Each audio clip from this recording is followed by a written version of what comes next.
Hey everybody, thanks for watching. So real quick for Merkabah Scholar Society members, make sure you guys check your email. Everybody who registered for the app, you guys will get accepted. Just make sure you guys are using the same email you signed up with. Then the process will be a lot quicker. So link is in the description for anybody trying to join. Also, consultations are ongoing. So link is in the description for that, for anybody who wants to do consultations. For my people who got the Shopify Amazon course, make sure you guys are following those steps. There's going to be more videos going to that Podia.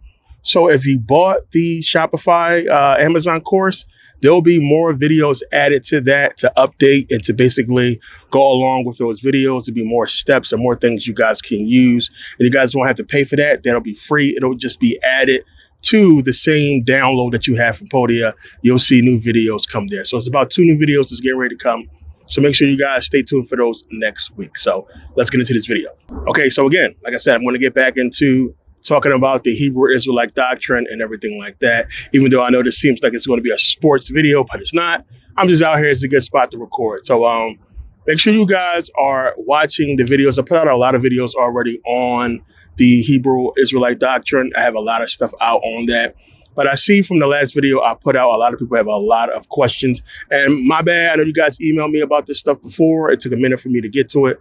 I'm getting to it now, but I want to make sure I address some of these questions from a lot of people who had a lot of stuff, a lot of good questions, because it's a lot to get into with the doctrine. It's a lot. It's a lot to really understand and unpack, because the Deuteronomy 28, everything that comes off of that really goes and fits with only Black people, as I talk about.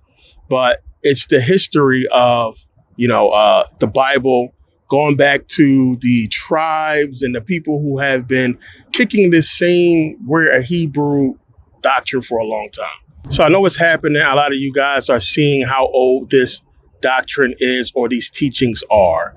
And you're hearing about the Igbo and these other tribes claiming to be Jews or what have you. And a lot of people are basically harping on that, thinking that because it's so old that the doctrine is true. So again, we got to get into context, right? We got to get into understanding the history of the Bible.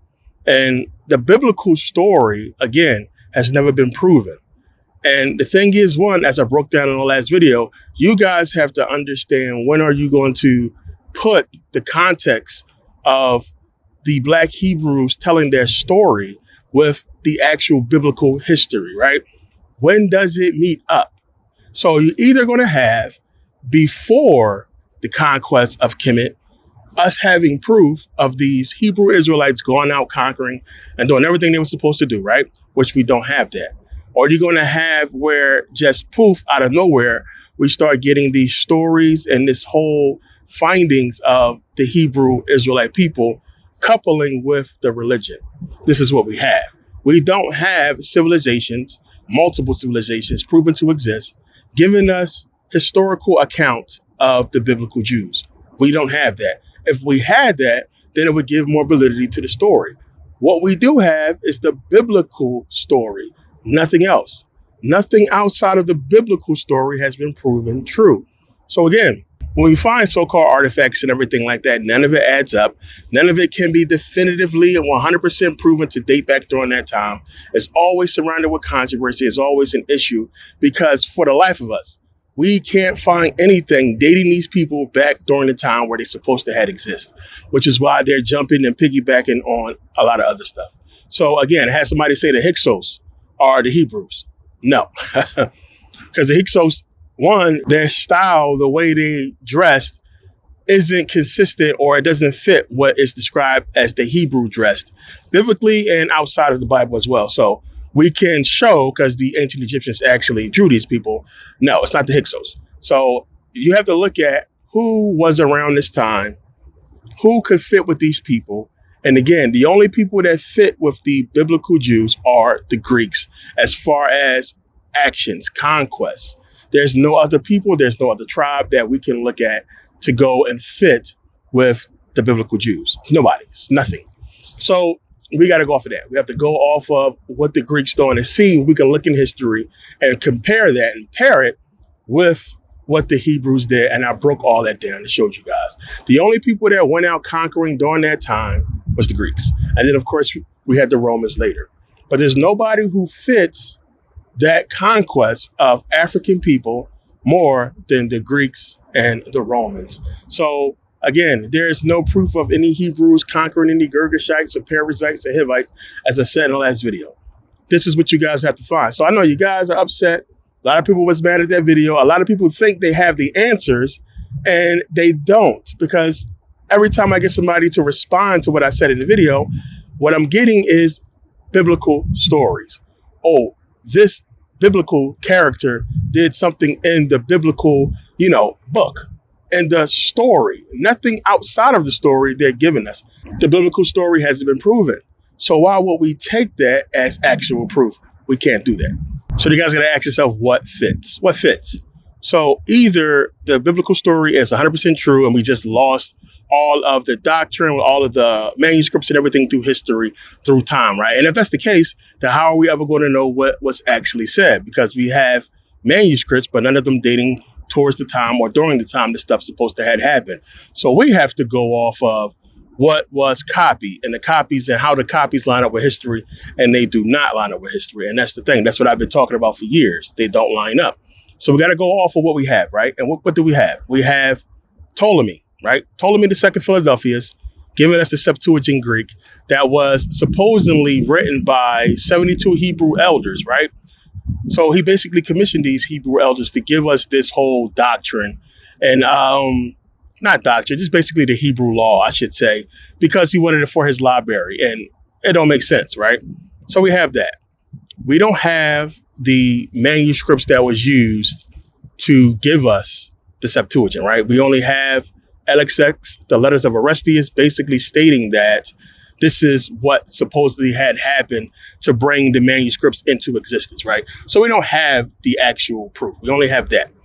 That's one thing. So we got to go by this. We have to take this. We got to run with that. We got to say, you know what? This is what we have. Let's take it. We have the Septuagint. We don't get another Hebrew manuscript until the Masoretic text, right? Now, people say the Dead Sea Scrolls, but remember, the Dead Sea Scrolls have been proven to be fake in museums all over the world. And we don't know what they really say. We don't know if they're absolutely complete. We don't really know. So now the Dead Sea Scrolls are suspect, and it's a question mark. So we got to go with the Masoretic text, which we know is 11th century, right? 10th, 11th century AD, right? So the only thing we have going back towards BC times, Old Testament, Tanakh, Torah, is the Septuagint, right? And we only have like a fucking shard of that fragment. We don't have a full, complete manuscript, BC manuscript of the Septuagint going back during that time. So here we go again, us having to rely on what we have. That's copies of copies of copies, right? Then we take that, right? The Septuagint, we take it to St. Jerome. What did St. Jerome give us? St. Jerome gave us the Vetus Latina, right? The Latin Vulgate. And then we know what happened. It's a whole lot of information on that this guy changed the Septuagint. So now the Septuagint is changed, and a lot of people don't believe it was a faithful translation of the Hebrew, and it doesn't really work in Latin the way they would have it, the way they really wanted to work as far as the translation from Hebrew to Greek or from Hebrew to Latin or what have you. So we have that. So we have to go and now wait all the way until Vetus Latina, Latin Vulgate. Then we have, of course, the Syriac Peshitta. We have all these other manuscripts, right? So it's a lot of different manuscripts that we got to go and wait for and see which one is which. So now everything else is based off of Hebrew Israelite faith, right? Because you're not going to get proof with any of this stuff. So we got to go with that. We're going to just take everything we can find to try to help these people out and give some type of validity to the claims that they have for the Bible. Okay, one, yes, it's old. The story is old. But again, that matches up with the fact that we're going to go back towards the time when the Greeks conquered in Egypt, which that land, that area was populated by black people. The ancient Egyptians was black. The people that was in that land we call Israel was black. These were black people. As I said in the last video, I showed you guys where they had basically created new gods. So we know, and to me, that should be the end all be all right then and there. Was Serapis Christos a real god? Like, come on, let's just think about what we're talking about here. Like, come on. Was Serapis Christos, Zeus Amon, was these people real gods, right? Asclepius, which Asclepius looks like Serapis and looks like Jesus as well. Zeus, were these people real gods, right? So we don't find a doctrine of Serapis or Asclepius or any of these guys as big as we find with Jesus or what have you, or, the main religions or the main gods or prophets or what have you. So we know that these people was created and it was worship. What goes along with that whole thing? So we can look at this and say, one, we know these guys was created.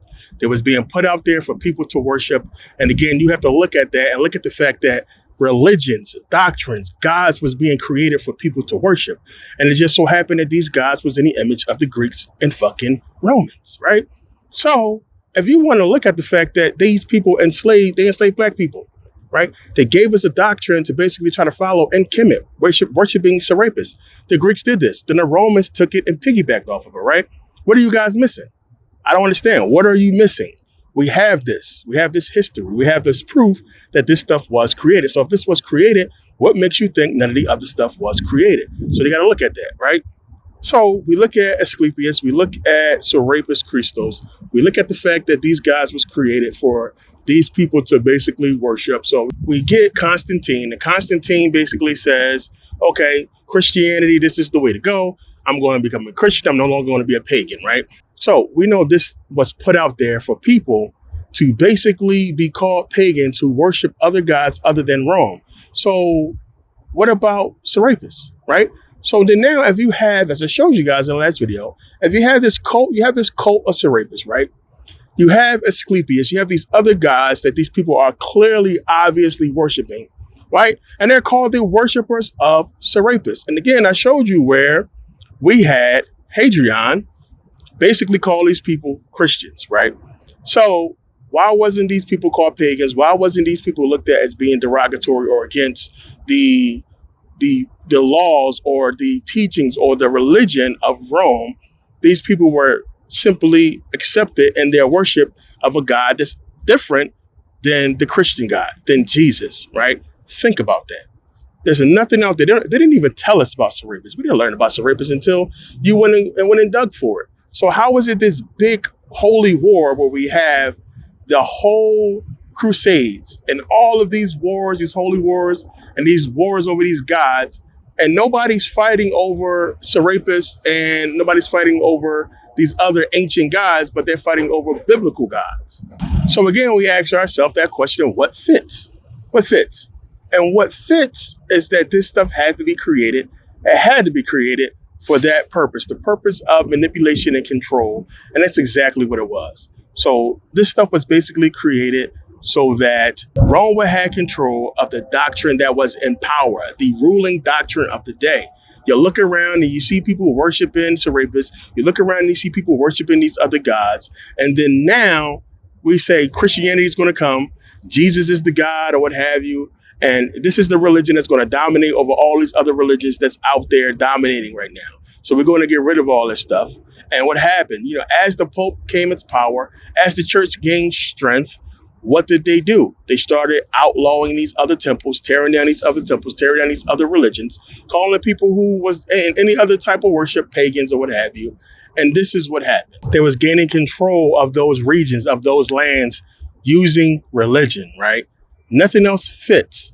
So you got to skip all of that. You got to ignore all of that and simply accept the doctrine, right? Leading all the way up. So remember, Crusades, none of that stuff matters.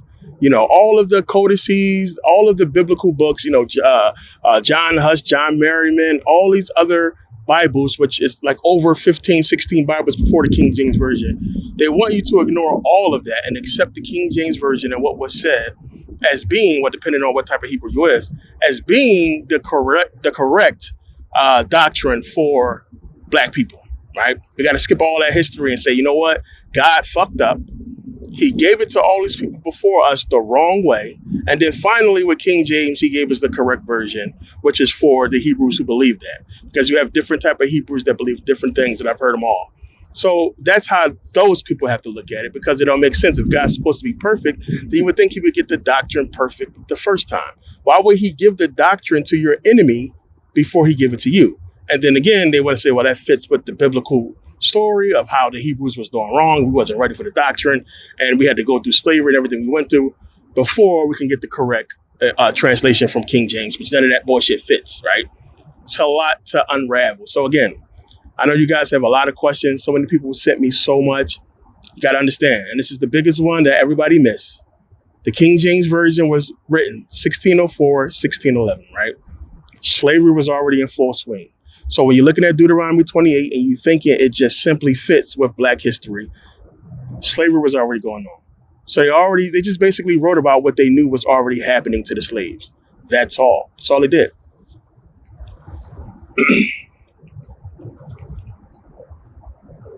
We don't have the manuscript that Moses wrote, supposedly.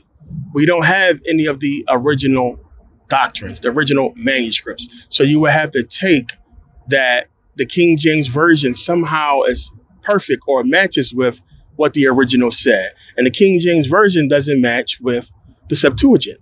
As I broke that down, I showed you Deuteronomy 28:68 and the Septuagint, and I should say Codex Sinaiticus, which the Septuagint is in Codex Sinaiticus. But when you look at Codex Sinaiticus, the King James Version doesn't even match with that, which you can go online and look up yourself, right? So it's certain things like this that you guys have to look at. Now I'm all over the place with this because I have so much on this, because I want to pose to you guys these questions. These are things you have to think about. I put out enough information to already change your mind and crush you. Either you don't want to accept it or you just not looking at the information, which is, I suspect that's what's happening. People getting their feelings hurt before the video even get halfway through, and then they're writing it off because you guys are quoting what you've seen on social media, all of it pertaining to your faith in the book, but none of it having any validity or fact to your point. So my issue with you guys is exactly that. There's no proof. And I know, like, we're talking about information and we're comparing basically evidence that's out there for both sides. And the thing is, one, for something this deep, right, this type of claim, you have to have more evidence, right? You have to have more proof, more things proven true than false for something this deep, right? So where is it? And that's the thing. You guys don't have it. You have the book. And whenever I'm talking with a Hebrew, every debate turns into a verse, right? Book, chapter, and verse that has never been proven. And that's what I say. That's what I usually say. Once we get into all that, I let these people read and they copy and paste the verse. And I just reply, when was this ever proven? Because you can't give book, chapter, and verse to fit with physical reality that has never been proven. Where does that work at? It doesn't work in a court of law. It doesn't work anywhere, right? So I indulge people and I go off of their faith, and we could just take that and take the faith on basically, what these guys are claiming it is. I'll take that. And then I'll try to make it work for them. Because if it works, then okay, we can find in history where this might make sense. Now, when people talk about, the walls of Jericho and talking about the wars and Ark of the Covenant and everything that these people have, there should be so much proof of this. There should be so many civilizations talking about this. The people who they fought, which we can't find any of these tribes. There should be some type of documentation, somebody seen something. You can't have 1 million Hebrews marching across Israel or marching to Israel and nobody's seen shit. How is that? How is that possible when every civilization seen the Greeks going around and conquering during that time, right? We have other civilizations that can basically go ahead and say, yeah, the Greeks did this, the Greeks did that. We have, again, Herodotus, who can attest to the conquest of the Persians in Egypt, right? So we have that. We have other civilizations that can attest to the ancient Egyptians. But more than that, we have the Egyptian civilization itself. We have the bodies, we have artifacts, we have everything to coincide with that. Same for the Greeks, same for the Romans, same for all the players in this biblical story except for the Israelites, right? You guys got to think about that. So again, I'll go back to my original question, right? Because I know I'm all over the place with this. The thing is this, one, what do we have? What can you guys put up to prove that this stuff has any validity to it, right? So going back to the beginning, you have to ask yourself that question. Is it more likely that this thing was created or more likely that it's the truth and we just don't have any proof because it was all destroyed somehow? And if it was all destroyed somehow, then how did we get what we have, and how could you guys accept what we have as being any type of proof or proven in any way, any context? You simply can't, right? Again, I'm not trying to destroy anybody's faith or what have you. I'm giving you guys truth and fact, right? The Septuagint is where we get the inception of the Bible.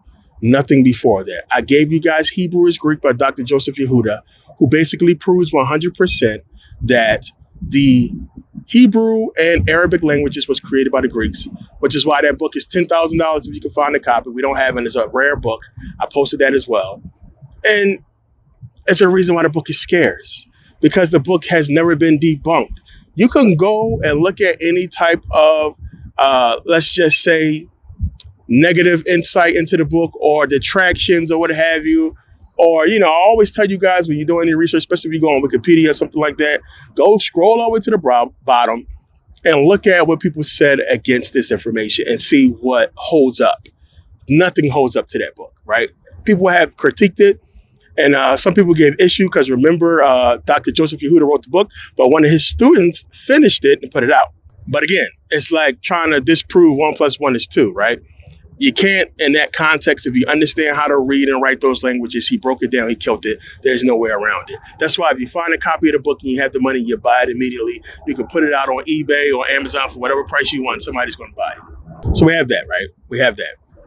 We have the fact that all of the doctrines that we look at to try to give us some type of insight into the Hebrew Israelite teachings, none of it fits at all. And another big one for me would have to just be the whole being cursed thing. Because if we're going to accept that we are cursed, you got to ignore history. You got to ignore the fact that the Europeans amassed a military and had intelligence to go in and infiltrate and conquer us, steal our shit, claim it as their own, enslave us, right? We got to ignore all that shit and say God did that to us, right? God did that to us. But it don't make sense. I mean, again, who does that benefit? It benefits the Europeans for us to sit around and believe that God basically condemned us to live this life of slavery and have all our shit stolen and everything that happened to us, us being enslaved. And God did this because we disobeyed. And then you go and read the actual Bible and you ask yourself, there's no way in the world Black people would have this type of, this type of beef with God to basically ignore everything that he's trying to do for us after we've seen the miracles that Moses performed. I can't wrap my head around that. When you're reading the Bible and you look at all the stupid shit that the Hebrews do against what Moses was trying to, Moses trying to help them, God trying to help them, these people just out here, you already just got, escaped captivity. You're out in the wilderness, God is giving you power and allowing you to win wars and everything that's what's happening after, the wandering. You got all this good stuff going for you, but somehow you just can't obey God. You just can't obey the person that's doing all this stuff for you. So in God's punishment, he keeps on sending you into enslavement and captivity, and you keep on getting in trouble, and you keep not learning your lesson. It don't make sense. These are your chosen people? It don't fit. So how is these your chosen people? How is a people that's so stupid, that's such a big fuck up, God's chosen people who God is supposed to be perfect, and we're just supposed to ignore everybody else? So all the other people we're supposed to ignore and forget all the other people that he created, supposedly created all of us. Forget everybody else. These dumbass people who can't obey simple rules, we're going to say these are the chosen people, right? And then now it ends up, all this history and time past, it ends up that, well, the Europeans amassed control of the whole fucking planet. Asians are on top. All these other races of people seem to be doing well without God, right? All these other people, they have civilizations that they control, right? They have a banking system they control. They have a monetary system they control. They have a pharmaceutical industry that they control. Everybody's doing well except for Black people. But these are your chosen people? It don't make sense. And then, of course, they want to say, well, the meek shall inherit the earth. All the white man is going to get it in the last days and judgment or what have you. But we're supposed to live our entire life in pain and suffering because we can't obey a simple fucking rule. That's one that's hard for me to accept, right? Can't accept that one. So again, I know you guys have a lot of questions. I put out so much information on this, and I showed you guys how the validity of the Old Testament and the Bible itself, the complete Bible, is in question. So we cannot use the book as proof, definitive proof to the argument. We can't do that. We got to look at actual history. And only actual history fits with what the biblical stories are. So again, I talked about this. You have the tribes in the Bible, the African tribes that go back to the line of Ham, which Ham is supposed to be the progenitor of the black race, right? We have the Hivites, the Perizzites, the Jebusites, and what have you, Canaanites, all these black tribes that is conquered by these Israelites, right? Their land taken, and the Israelites supposed to go and flourish or what have you. Nowhere in history can we find that shit. What we can find is the Greeks conquering African tribes and these African people, taking their land, dividing it amongst each other, and then the Romans doing the same thing, basically taking what the Greeks already did and giving us what they gave us. So there's nothing else. We have proof of that, but we don't have the proof of the Hebrews doing this. We don't have the proof of the Jews doing this. We have the proof that the Greeks and the Romans did this. And then we go and look at the fact that, well, wait a minute, the inception of the Bible or the biblical story that we get comes from the Greeks. New Testament written in Greek, right? We get the Vetus Latina, Latin Vulgate, written in Latin from Rome. So the players in the inception of the Bible and Christianity and everything just happened to be the group of people that enslaved us in real life, stole our land in real life. And now we have this book saying that God gave them the power to do that, basically. Why would anybody in their right mind want to believe that bullshit? I don't understand why you guys want to believe that and follow that. I just don't get it.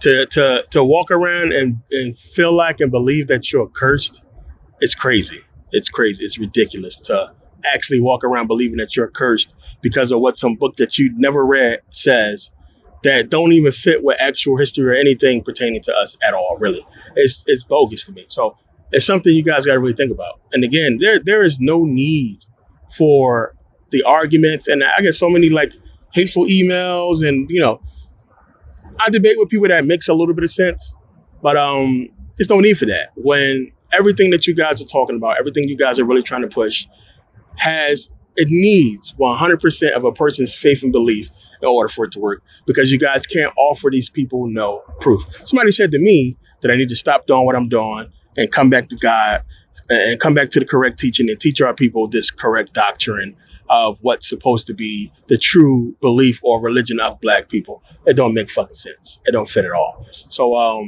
if it did, then I would be on it, but there's no fucking way. So forget consciousness. And another thing I got to address with that shit, people believing that we worship these Egyptian gods. We do not.